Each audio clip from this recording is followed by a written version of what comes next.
Laura, je suis désolé, mais vous n'avez pas entendu ce que je viens de me prendre un savon parce que j'ai pas dit ça à Olivia, j'ai pas dit la même chose à Béatrice Bonagona. C'est la coiffure sans doute. Ça doit être ça. Hein.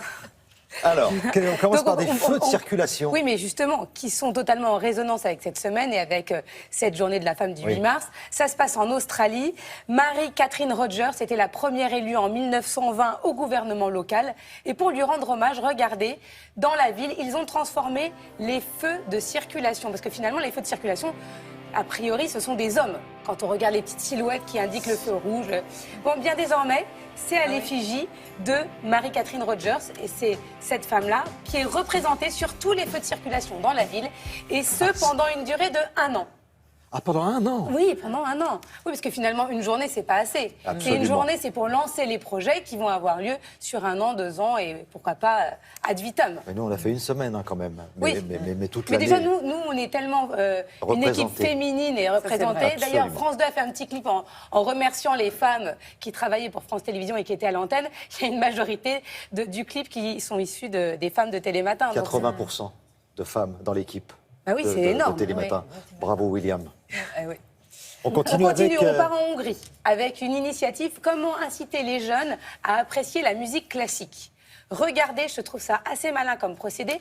Donc c'est un panneau publicitaire classique a priori, et vous connectez votre smartphone et c'est vous qui devenez le chef d'orchestre de l'orchestre qui est composé sur le panneau. Donc en bougeant votre smartphone, vous faites évoluer la musique. Et si vous avez bien réussi, à la fin, vous avez un bon de réduction pour aller regarder le concert en question.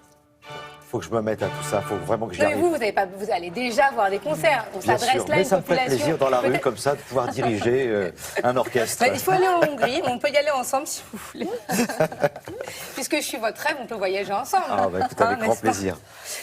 On continue une initiative britannique cette fois-ci. On cherche par tous les moyens à être de plus en plus écolo et la livraison de pizza à domicile en général se fait en scooter. Donc qui dit scooter dit émission de CO2. Donc comment justement lutter contre ça?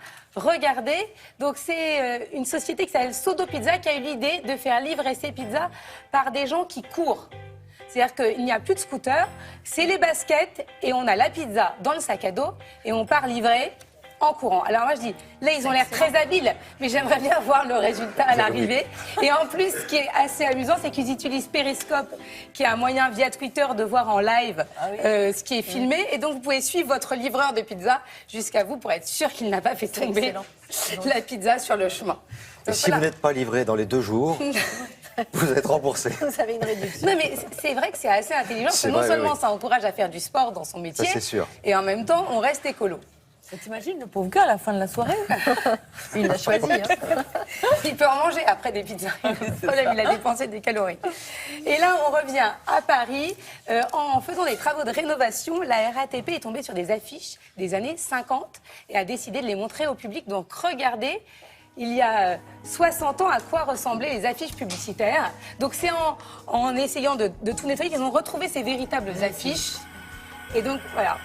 Ils les mettent à disposition des riverains. Et après, elles iront bien sûr dans un musée. Très bien. Et là, on peut les voir à quel endroit il faut se Eh balader? bien, là, il faut que vous alliez à la station Trinité. Trinité, voilà.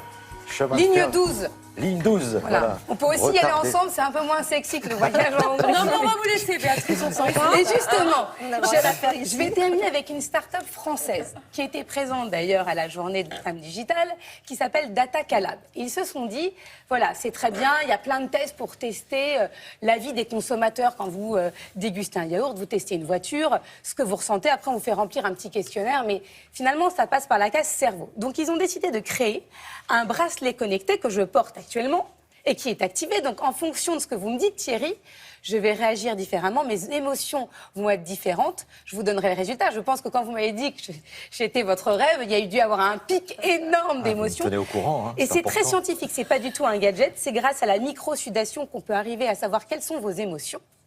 Et donc, ce dispositif qui commence à être mis en place, moi, je l'ai testé. Lundi, j'ai assisté à une conférence de presse où ils présentaient ce bracelet en disant voilà, ça va être révolutionnaire, c'est presque un détecteur de mensonges. Est-ce que je suis vraiment émue? Est-ce que vraiment je suis votre rêve?